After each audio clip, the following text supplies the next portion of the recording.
Раз. Аппаратная у нас готова, да?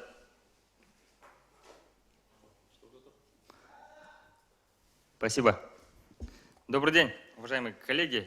Мы от имени регионального отделения партии рады вас приветствовать и благодарим за то, что вы приняли приглашение принять участие в конференции в пресс-конференции секретаря Якутского регионального отделения партии «Единая Россия» Наговицына Александра Александровича. По регламенту у нас сегодня следующий регламент.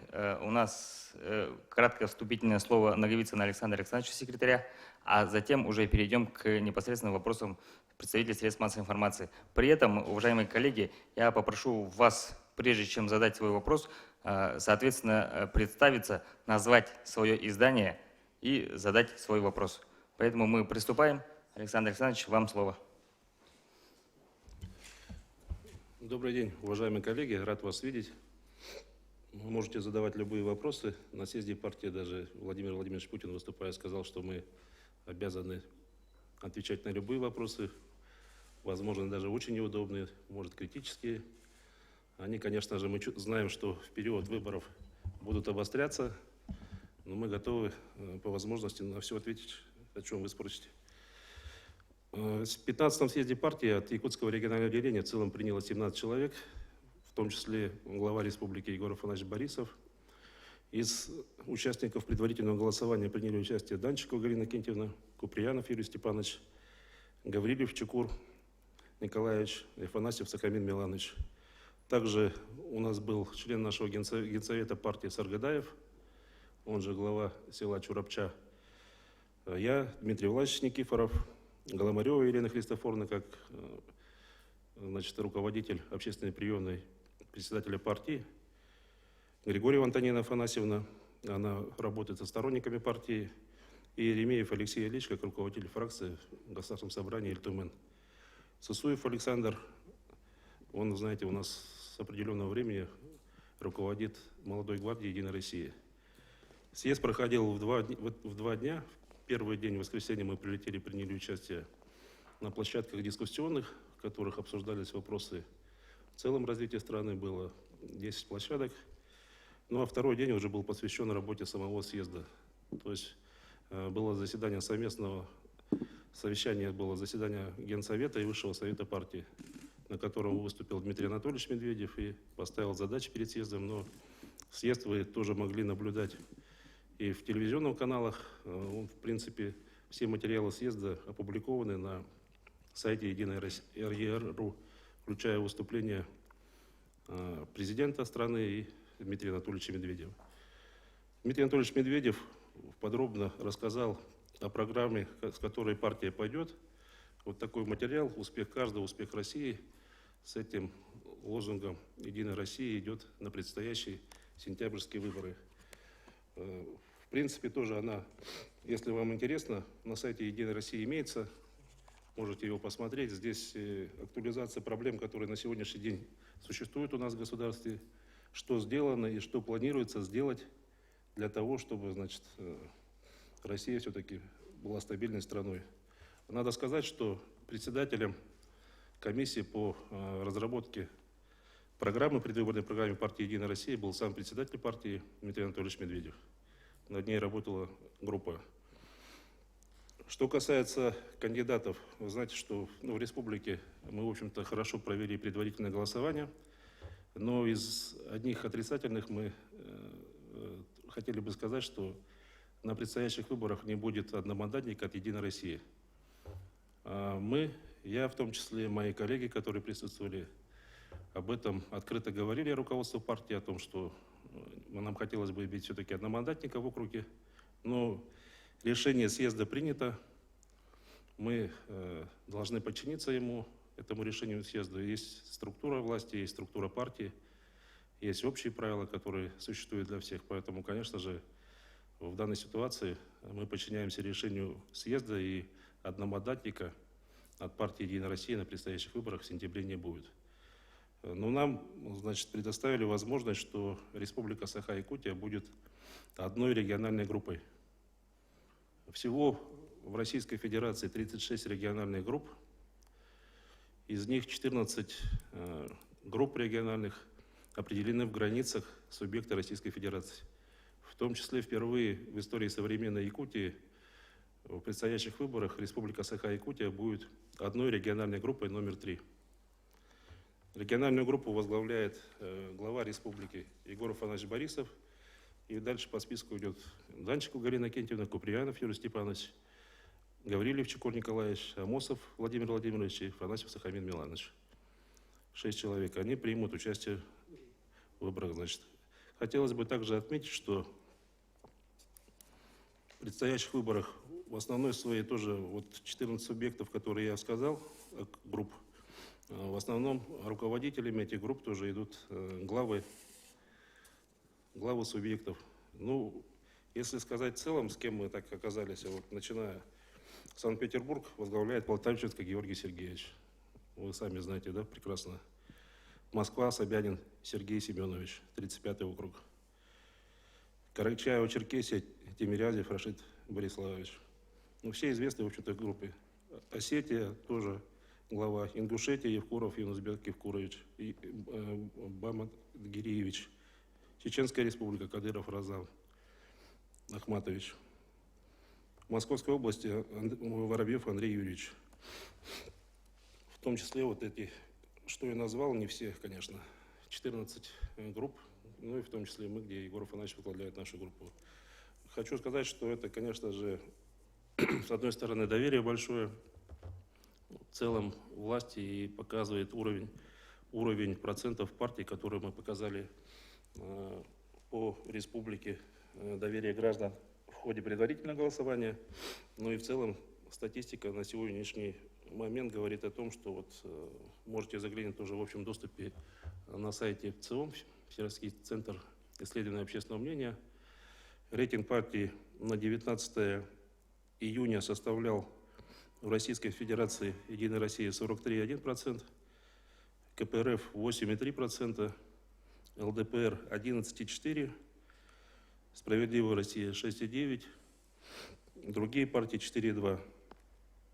Ориентировочно на эту же дату показатели по республике Саха-Якутия.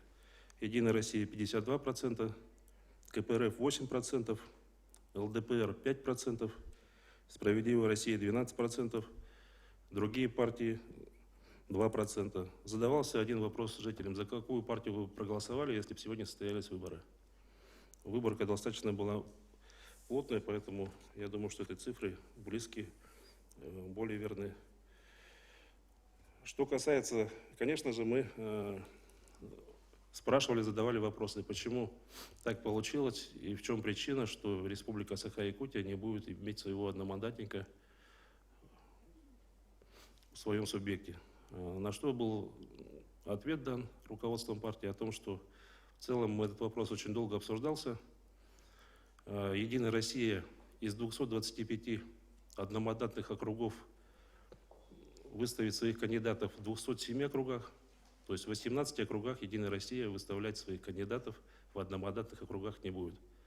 О том, что будет партийное соглашение, мы тоже долго слышали, но мы задавали вопрос руководству партии, нам все время говорили, что это на уровне обсуждения. Но соглашение все-таки вступило в силу, причем «Единая Россия» взамен ничего не просит. Если «Единая Россия» выставляет 207, то остальные партии выставят во всех 225 одномандатных округах своих представителей. Это включая и КПРФ, ЛДПР, и «Справедливую Россию», и все остальные партии. То есть соглашение только касается тому, что «Единая Россия» выступает в 18 округов и дает возможность другим партиям пройти в этих округах. Распределение было следующим образом. 8 одномандатных округов были определены для «Справедливой России», 3 одномандатных округа для КПРФ и 5 одномандатных округов для ЛДПР. Плюс, по-моему, там 2 округа для Родины, что ли, выделены. Но партия «Единая Россия» дает возможность этим партиям зафиксироваться в качестве кандидатов. Ну, каким образом происходило, я тоже задавал вопрос. Значит, сами команды этих партий определяли своих кандидатов и округа, в которых они хотят выдвигаться. То есть «Единая Россия», она не требовала от этих партий определенных округов, что в этом выдвигайтесь, а в следующем не выдвигайтесь округи. Они сами выбрали, в том числе в списке от «Справедливой России» был Федот Семенович Тумучев, который представил Миронов, руководитель партии. Конечно же, Федот Семенович выбрал Республику Саха-Якутия, он же не будет избираться там где-то в Кемеровской или Московской области. Поэтому мы попали в такую ситуацию, что мы, значит, уступили свое место и даем возможность эсерам выдвинуться, но я думаю, что еще рано им открывать шампанское, потому что у нас еще 12 партий могут выдвинуться этих кандидатов, мы их не знаем, да, в лицо. Когда шахматная доска будет заполнена фигурами, мы будем понимать, какие шансы имеются у Федота Семеновича. Плюс никто не запрещает выдвигаться одномандатникам. Время для выдвижения есть, поэтому обсуждать. Но я считаю, что в республике есть достаточно уровневые люди и беспартийные, и те, кто и вышел с «Единой России», которые могут оказать,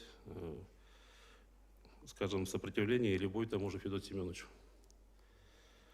Вообще эта система сделана для того, что, значит, «Единая Россия» почувствовала то, что сама немножко превращается в КПСС, и для того, чтобы в 6-м созыве Государственной Думы Федеральное собрание Российской Федерации заседала не одна партия, а в Российской Федерации все-таки сохранилась многопартийность, партия приняла такое решение и уступила 18 одномандатных округов. Вот такие доводы были нам сказаны в плане отказа в выдвижении одномандатника. Якутское региональное отделение России в целом принимает решение съезда и, соответственно, будет его исполнять. Поэтому в одномандатном округе от Якутского регионального отделения кандидата в Республике Саха-Якутия на предстоящих выборах не будет. Готов ответить на вопрос. Пожалуйста. Коллеги, пожалуйста, вопросы, да, и, как и говорили, просьба представляться, называть средства массовой информации и, соответственно, вопросы. Колбасина, газета «Якутия». Сан Саныч, все-таки, вот я понимаю, что вы подчиняетесь решению партии, вот такие объяснения были даны, а вы сами для себя как это объясняете? Почему именно Якутия? Я высказал свое мнение, еще раз повторяю, мы не сидели молчаливо в рядах, мы высказывали свои мнения по этому поводу. И не только мы, и высказывали мнение 18 тех субъектов, которых они тоже потеряли. У нас, вот, скажем, в Амурской области тоже одномандатный округ отдали ЛДПР. В Хабаровском крае один из одномандатных округов тоже отдали ЛДПР. Поэтому, ну, отдать-то отдали, но я еще раз говорю, это же не факт, что они сегодня им отдали, а завтра они пойдут за своим значком, да, и удостоверением Государственной Думы. Его еще надо заработать, выиграть. Я думаю, что посмотрим 19 числа, каковы будут итоги. И я все-таки согласен. Мы, конечно же, вот мне, как руководителю Якутского регионального отделения, да, который все время агитировал за партию «Единая Россия», сложно было это понять, но с другой стороны, если посмотреть в целом на Российскую Федерацию, это же большая река. Поэтому, конечно же, интересы страны, они превыше всего. Да, мы в своем вот месте Республики Саха-Якутия хотели бы, чтобы у нас был одномандатник, но есть в первую очередь интересы страны, которые, конечно же, необходимо поддерживать. Аркадий Васильев, ИСЯ. Александр Александрович, у меня, собственно, два вопроса. Первый вопрос, вот, стоит ли ожидать самовыдвиженцев от Якутии? И второй вопрос, вот, какие, ну, что вы можете отметить вот, в принятой программе партии, касательно Дальнего Востока и Якутии?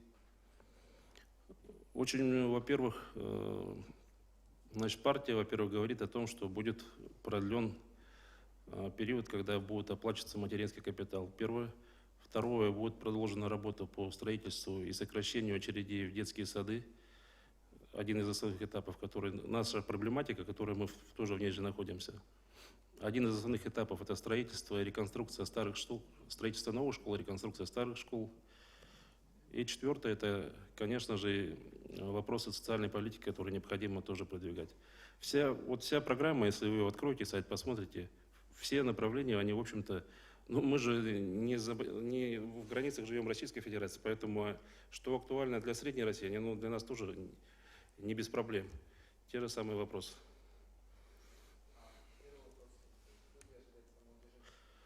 Ну, я думаю, что я не могу ни за кого сказать. Я не собираюсь самовыдвиженцем идти, например, да? За себя это точно могу сказать, но за остальных ответить не могу. Если кто-то решится, то решится. Ему придется собрать подписи и идти на выборы. Но пока заявили о себе, насколько я знаю, Федот Семенович, Олег Владимирович Тарасов, неплохой кандидат, собирается тоже участвовать в выборах. Ernst Борисович тоже, почему бы и нет. Посмотрим, кто еще решит. Пожалуйста. Могли бы назвать все 18 округов, в которых не выдвинула Единая Россия одномандатников? Представьте, пожалуйста. Евгений Баженко, Сахалаев. Пожалуйста. Республика Адыгея, Республика Башкортостан, Республика Саха-Якутия, Чувашская республика, Забайкальский край, Краснодарский край, Хабаровский край, Амурская область, Воронежская область, Московская область, Омская область, Пензенская область, Ростовская область, Томская область, Ярославская, город Москва, но не весь город Москва, надо понимать, что там один из одномандатных округов. Город Санкт-Петербург. В городе Санкт-Петербурга 2 округа, северо-восточный и центральный одномандатные округа. Вот все, все 18.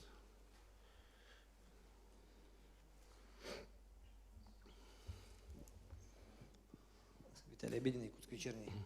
Здравствуйте.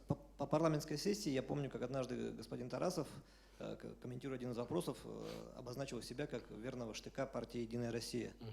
Вот теперь как давно он неверный штык, да, и вот его выдвижение как одномандатника, вы только что сказали, что как бы видите, вы расцениваете его как хорошего кандидата, это как бы не такой троянский конь от «Единой России». Спасибо. Ну, во-первых, он, не надо сказать, хотел бы сказать, что мы всегда сохраняли ровные отношения с Олегом Владимировичем и в Государственном собрании Литуман, и вообще по жизни мы с ним в нормальных отношениях. Но он не троянский конь. Не знаю, кто будет троянским или будет вообще троянский конь, но я просто его характеризую как человек, который имеет сеть, имеет финансовые возможности для участия. Все-таки предвыборная программа, она требует материальных затрат. Но «Единая Россия», я вам еще раз говорю, мы не собираемся никого поддерживать, раз нашего кандидата нету.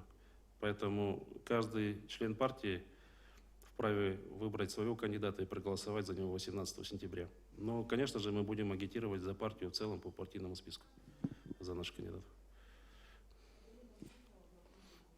А все-таки как вы оцениваете свои шансы прохождения по партийному списку?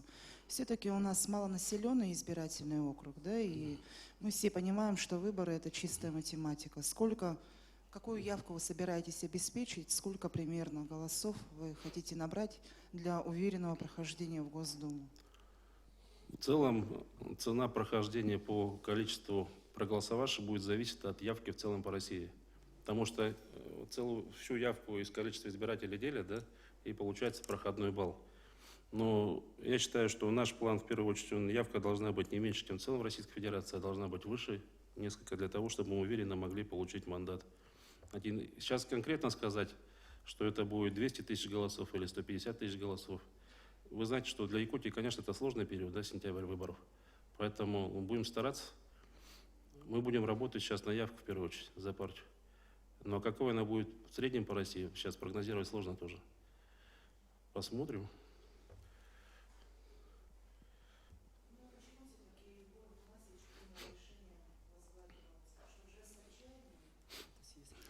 Это не Егор Афанасьевич решил, это и решил съезд партии. Причем решил, еще раз, я же прочитал на список, не только в отношении его, но и в отношении многих губернаторов, которые идут, как вы говорите, паровозами в своих региональных группах.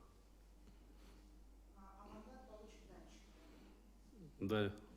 Ну, кто будет второй? Возможно, если Галина Акинтьевна захочет остаться в правительстве, уступит Юрию Степановичу. Все же по списку идет.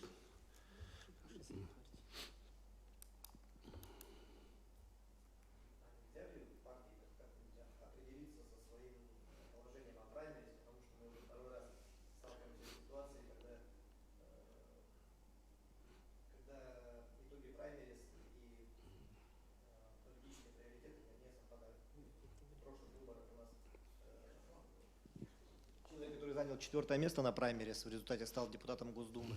Сейчас у нас в список возглавляет человек, который не принимал участие в праймерис. И даже нету... Вот кандидаты, которые принимают участие в праймерис, они даже не знают, вне зависимости от того, 1-е, 2-е место они займут в списке, они не знают, смогут ли они принять участие. Вот сейчас вот почти 2 месяца, 3 убеждали всю Якутию голосовать за участников праймерис, и в итоге даже сейчас, когда уже фактически стартовала избирательная кампания, вы не можете сказать, кто у нас будет кандидатом. Наш список кто получит определен. мандат. Наш список определен, 6 человек, возглавляет его Егор Афанасьевич. Все это, за Егора Афанасьевича все участники предварительного голосования. По порядку своего получения баллов в ходе голосования. Я хочу немножко пояснить еще, да? Значит, по поводу того, что если внимательно прочитать и положение, и регламент, в соответствии с которым, да, что, значит, предварительное голосование не является механизмом выставления кандидатов. В соответствии с уставом и законом о политических партиях только съезд имеет право выдвинуть своих кандидатов. Нет, ну о другом... Ну.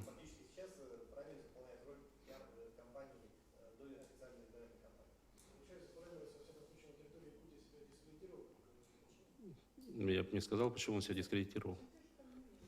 Фамилии-то, они же не с потолка пришли. А? Ну и в других субъектах тоже, 18 их не было. Они тоже возглавили. Но эти люди, я думаю, что не захотят перейти в Государственную Думу, возглавляя свои субъекты. Они останутся своих субъектов.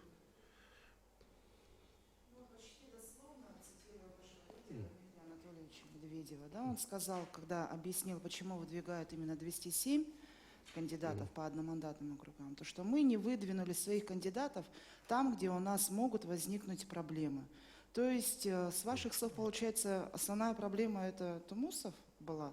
Или это был ряд неудач на севере республики, когда выборы проиграли, протестное голосование, прецедент создали в России, ну и ряд других. Ну и вот сейчас идет череда шлейф скандалов, если за интернет-сайтами следите везде.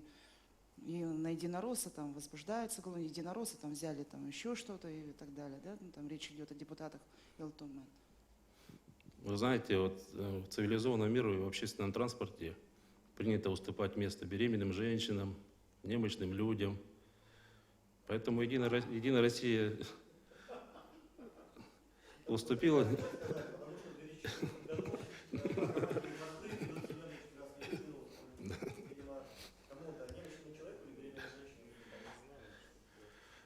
Вы знаете, говоря о том, что вот я тоже читаю, я имел личную беседу с Егором Афанасьевичем Борисовым по поводу того, что это расплата там за то, что он не выдвинулся в том году. Вы что, убеждены, что Федот Семенович тогда выиграл бы? Я убежден, что они с Сердцем Борисовичем разделили бы свои 30% там в какой-то пропорции, и все. Не более того. Понимаете? Давайте вернемся к программе, с которой партия идет на выборы. Скажите, а вот там дальневосточный сегмент есть? Партия, наша программа общая по России, поэтому она касается общероссийских задач, которые ставятся. Нет, в программе партии нет разделения, там, вот это мы сделаем на Дальнем Востоке, а это сделаем, значит, где-то в южной части республики, а это сделаем на Кавказе. Она в целом по всей России. Ну, а вот чисто дальневосточная проблема. Я еще раз говорю, она полностью отражает все проблемы, которые у нас есть. Все полностью. Ну, да, вот, скажем, откроем ее. Вот, экономика роста и благосостояния. Она разве не волнует якутян? Она волнует. Социальная политика не волнует разве нас? Тоже волнует. Здоровое будущее – это не наша проблема. Наша проблема. Быть хозяином в собственном доме.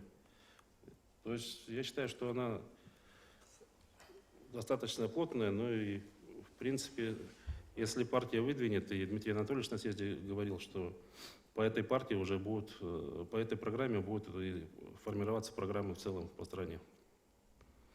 На съезде Дмитрий Анатольевич сказал, что мы, Единая Россия, будем бороться за удовлетворение наших схем, он будет бороться с собой или как? Бороться, может быть, в какой-то части и самим собой, как в этот раз мы уступили 18 мандатов, а могли бы их получить. В большей степени человек, наверное, тоже с собой борется. Поэтому какие-то изменения должны быть. Вы не скрываете досаду некоторого разочарования, да, и Конечно. говорите, что честно до конца бились, да? Конечно. Это понятна ваша позиция. Ну а все-таки какие-то оргвыводы будут сделаны? Может быть, все-таки Единая Россия какую-то чистку проведет в своих рядах? Допустим, избавиться от товарищей, которые засветились в коррупционных скандалах, возбуждены уголовные дела? Каких-то мер-то не было принято? У нас эта системная работа. Во-первых, любой наш член партии, которого возбуждено уголовное дело, автоматически приостанавливается его членство в партии. Но если это уголовное дело дошло до суда, и он получил обвинительный приговор, соответственно, все, он уже не член партии. Поэтому здесь никаких поблажек нет. У нас заседает региональный политсовет, и эти вопросы периодически поднимаются в отношении тех товарищей, которые приступили законы и попали под око под око надзорных органов, скажем так.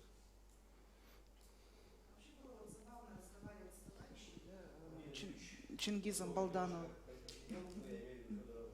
Оставался членом партии до 2012 года. Не особо ему мешали решения пленума и так далее. В улусах, насколько праймерис влияет потом на исход выборов? То, что выдвигается на праймерис, и праймерис, получается, им мешает, потому что другие товарищи единороссы, которые проиграли в праймерис, они потом голосуют против, и их семьи, против того, кто стал победителем праймерис. Я с вами согласен, да, что такая проблематика есть. Поэтому в целом, вот мое личное мнение, для того, чтобы у нас деревня не делилась пополам там, по количеству родственников, да, у кого больше родственников, тот до самой смерти и глава там. А у кого меньше, он никогда не станет главой. Так же у нас, в принципе, происходит, несмотря на итоги предварительного голосования. Да? Поэтому мое предложение вообще Якутию надо, наши улусы разбить на городские округа. И тогда автоматически снимется проблематика. Вот городской округ, скажем, ну какой у нас? Намский улус. Городской округ Намский улус. В этом городском округе избирается волеизъявлением граждан один глава улуса. Он назначает глав сельских поселений сам. И будет в этом городском округе один, значит, представительный орган, это представительный орган городского округа Намский улус, в котором будут заседать представители этих поселений. Все, проблематика решена. Уже не будет драк, придет глава, он назначит людей, которые будут в ответе перед ним.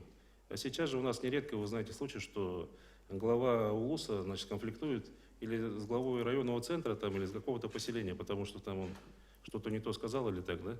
Есть же такое тоже. По-моему, вот эту систему у нас на Дальнем Востоке, она уже в Магаданской области применяется. Магаданцы ее приняли, вопросов нет. И вопросов голосования, и вопросов вообще управляемости территории. 400... А? В этом случае эти люди будут ответственны не перед населением, кто их избирал, а перед главой. Почему? Он же будет, ну правильно, но там же будет в представительном органе вот этого городского округа человек из этого села, которого выберут.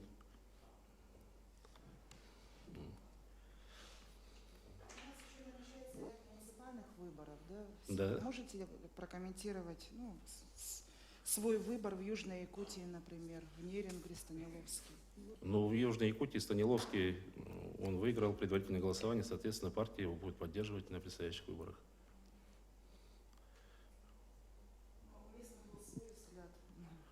Ну, не мы же с Дмитрием Власовичем ехали туда голосовать, они же сами его и выбрали, проголосовал же кто-то из местных. Поэтому, как бы прокомментировать это?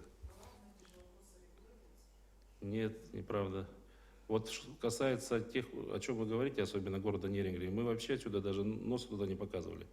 Они сами провели это предварительное голосование, определили победителей и направили нам его. Хотя были там, и Брук хотел участвовать, разговоры вели с ним, да, и там ряд товарищей тоже, Кашуков там думал, но не решился идти. Ну, вышел тот, кто вышел, поэтому мы его будем поддерживать на выборах. У нас в региональном отделении вообще, значит, в целом муниципальных выборов выдвигается только победители предварительного голосования. Только они.